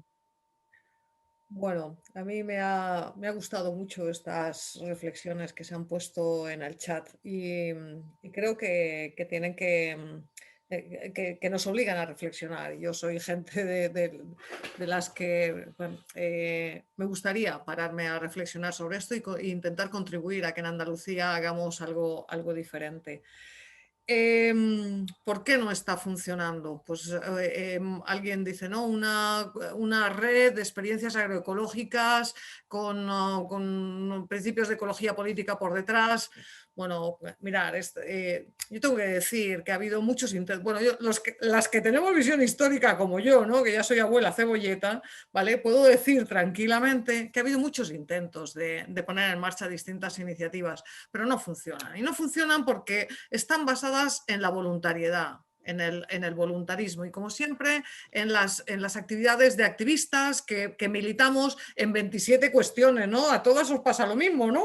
Pues al movimiento agroecológico le pasa lo mismo. Ya está, que la gente milita en 27 cuestiones y el ratito que dedica a promover red de iniciativas agroecológicas en Andalucía, pues es lo que le sobra en su jornada de 24 horas, igual que todo el mundo. Entonces, yo lo que tengo claro es que hay que romper este círculo vicioso, ¿vale? Y que tenemos que encontrarnos bajo el mismo paraguas, lo tengo clarísimo. Entonces, encontremos la manera, sentémonos a trabajar. Ahora mismo hay varias iniciativas en marcha, ¿no? Se están creando todas las redes agroecológicas de todas las provincias. En Sevilla somos de los que vamos más atrasadillos, ¿no? Y no conseguimos lanzar la RASE. Entonces, bueno, lo primero eso, autocritiquémonos un poquito de por qué no salen estas cuestiones, pero hay que dar el salto. Quiero dejarlo ahí. No tengo una solución, desgraciadamente, me encantaría, pero no la tengo. De acuerdo, totalmente. ¿Alguien quiere aportar algo más? Fernando, ¿seguimos con la tercer bloque? Vale. En la cuestión, sobre la tercera pregunta, bueno, ya ha puesto Eduardo, ya ha sido contestado para José Luis Bueno en el chat la pregunta a la dirección al acceso del estudio, ¿vale? Que Eduardo lo ha puesto en el chat, ¿eh? Lo digo para que ahí tiene la solución y lo que preguntaba. En el punto, el tercer bloque que habíamos trabajado y que había estado hablando era Manon Hartman también ha aportado lo siguiente, un comentario.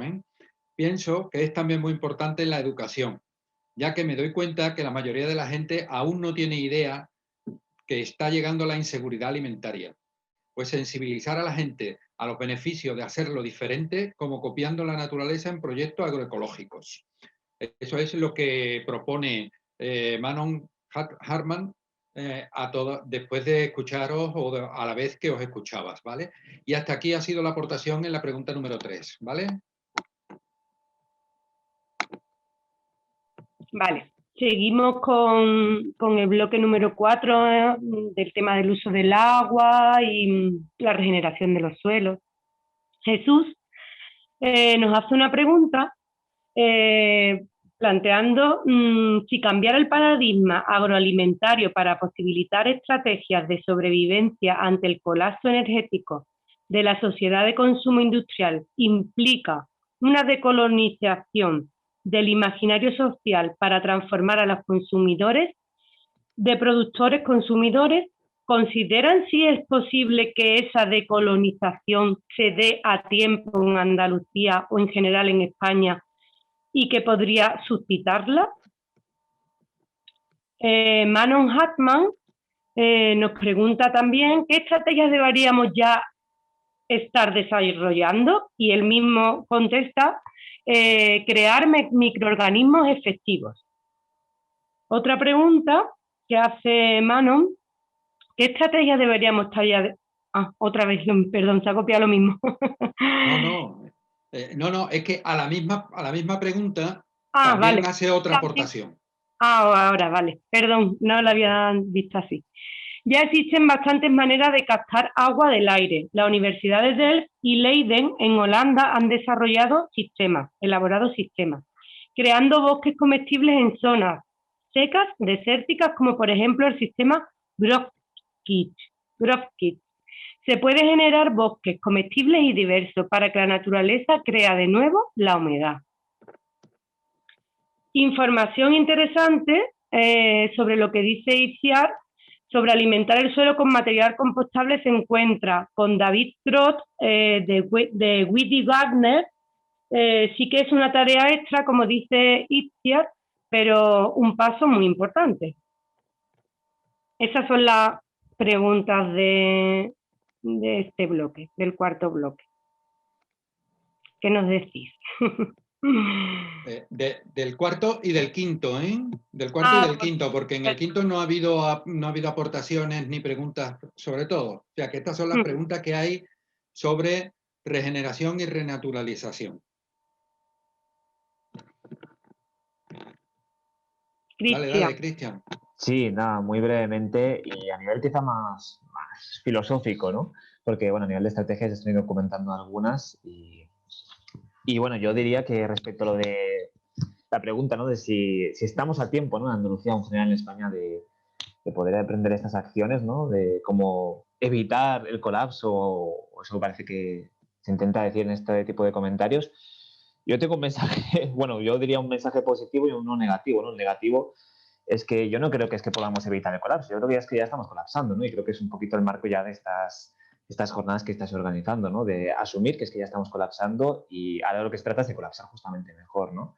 Y partiendo de ese mensaje negativo, yo me quedaría con el mensaje de positivo de que, por supuesto, siempre estamos a tiempo de colapsar mejor, justamente. Me gusta mucho recordar un fragmento del libro de Andreu Escrivá que publicó recientemente, que dice que, obviamente, la temperatura del planeta va a aumentar, eso es inevitable, está aumentando ya, pero realmente merece la pena luchar por un medio grado que podamos salvar, ¿no? Por medio grado que podamos ahorrar en el planeta. No es lo mismo, obviamente, que la temperatura del planeta aumente 3 grados que aumente 3,5 grados. Ambos escenarios son terribles, pero es más terrible y más especies se van a perder en el escenario donde se va a aumentar la temperatura a 3,5 grados que en el de 3 grados, ¿no? Entonces, solo por ese pequeño fragmento de, digamos, logro, merece la pena luchar, ¿no? No porque se vaya a revertir el colapso ni nada de esto, pero porque el escenario, si no, va a ser aún peor. Entonces, nada, quería dejar ese mensaje más a nivel filosófico porque me parece, bueno, ligeramente pertinente y ya está. Gracias.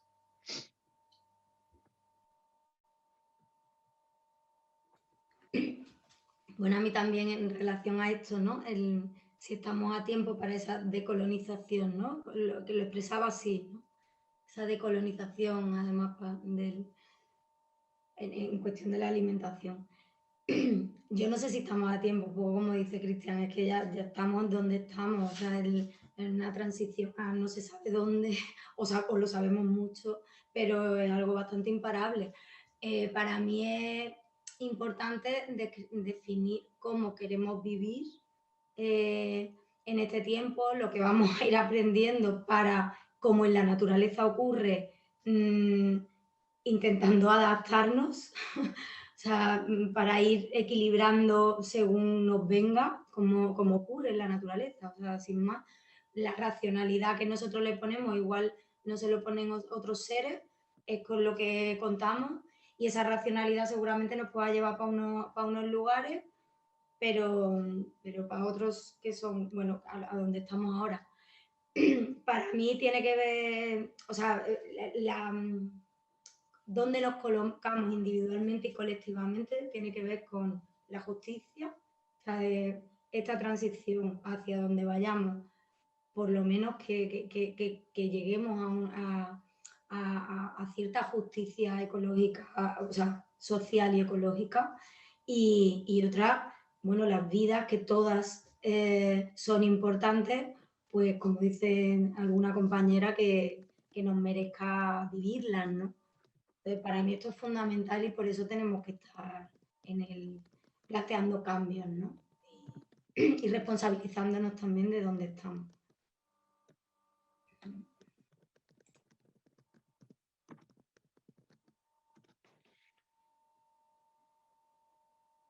Bueno. Totalmente de acuerdo. ¿Alguien quiere hacer alguna aportación más? Bueno, pues... Marlene quiere decir algo. Sí, bueno, creo que será importante poder compartir con ustedes y con las personas que nos acompañaron en esta jornada muy importante. Y como bien decía Cristian, creo que sí estamos en un momento bien difícil en nuestras sociedades, pero es una oportunidad. Siempre los tiempos difíciles son oportunidades y en esas oportunidades pues nos encontramos nosotros aquí compartiendo lo que hacemos a través de nuestros procesos organizativos, formativos, nuestras acciones en las universidades. Y eso hace parte de esta lucha, de esta decolonización, ¿no? No es solamente la decolonización a partir de lo que un ingeniero o un técnico o un doctor de agroecología sabe, sino a partir de las experiencias que cada uno trae, desde la producción como Leticia, desde la filosofía, desde la organización del movimiento. Entonces, todo en su conjunto es necesario para esta decolonización. Nosotros planteamos este tema también en nuestras escuelas de agroecología, la decolonización de nuestro pensamiento, desaprender y aprender, ¿no? A ver el mundo, a construir un mundo diferente, a un mundo que tal vez fue, que estuvo limpio, que estuvo sano, que fuimos sanos, y que ya no está más, pero tenemos la oportunidad de hacerlo, ¿no? De volver a reconstruirlo con nuestros hijos, nuestros sobrinos, con nuestra familia. Y ahí entonces es importante en esta agroecología también vernos ahí como individuos, como colectivos, pero también desde individuos y familias y los colectivos en nuestros territorios. Entonces, esta es una oportunidad y estas jornadas que ustedes han impulsado son parte de esa sensibilización y de esta decolonización de estos pensamientos que nos fueron formando y ahora hay que desconstruirlo. Gracias. Muy bien. Gracias después de estas palabras que habéis dicho cada una de las personas ponentes en esto, no hay más nada que decir, porque es la mejor manera del cierre de este ratito que hemos compartido con todas vosotras. Sí que podíamos decir, resumiendo lo que se está diciendo, que Pedro Casaldáliga también decía, en el medio ambiente, con respecto al medio ambiente, es tarde, pero es nuestra hora, no nos queda otra. Así que paso la palabra a Marcos desde la organización, que lo ha empezado y ahora puede terminarlo. Muchas gracias. Abre el micro, Marco. Marco, abre. Micro. Ahora. Le había dado, pero parece que no está activo. Que nada, muchas gracias a las 4 personas invitadas. La verdad es que ha sido un placer escucharos y dialogar con respecto a estos temas que son fundamentales para poder construir la resiliencia que necesitamos ante los escenarios complicados que ya vivimos y también los que sabemos que se nos avecinan. Y nada, quería aprovechar este cierre para informar un poco, recordar la actividad que tenemos mañana.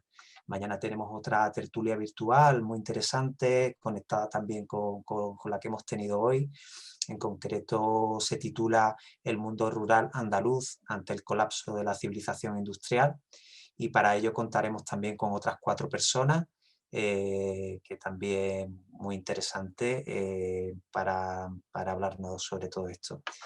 Que son Adrián Almazán, integrante de Ecologistas en Acción y profesor de Filosofía en la Universidad de Deusto, Antonio Aguilera, integrante de la Fundación Sabia, Begoña Zorita, que es miembro de la ecoaldea El Calabacino, en la Sierra de Huelva, y Delia McGrath, que es integrante del sindicato andaluz de trabajadores y trabajadoras. Así que mañana, a partir de las 5:30, de 5:30 a 7:30, tenemos esta tertulia y bueno, pues las personas que no os hayáis inscrito todavía podéis inscribiros a través de la página web andaluciaresiliente.net y nada, si queréis ahora pues podéis activar vuestros vídeos y vuestros micros y podemos despedirnos todas. Así que un placer haber estado y nada, espero que sigamos dialogando sobre este tema que hay mucho que aprender. Muchas gracias por todas las aportaciones y reflexiones. Gracias, un enorme placer participar. Gracias también por hacernos pensar y compartirlo, poder compartirlo también con esta calma, ¿no? Me ha gustado mucho. También agradezco mucho la invitación, de verdad, y enhorabuena por este formato tan constructivo y me ha gustado mucho este formato, enhorabuena, de verdad. Sí, también agradezco la invitación y me gustó mucho. Gracias.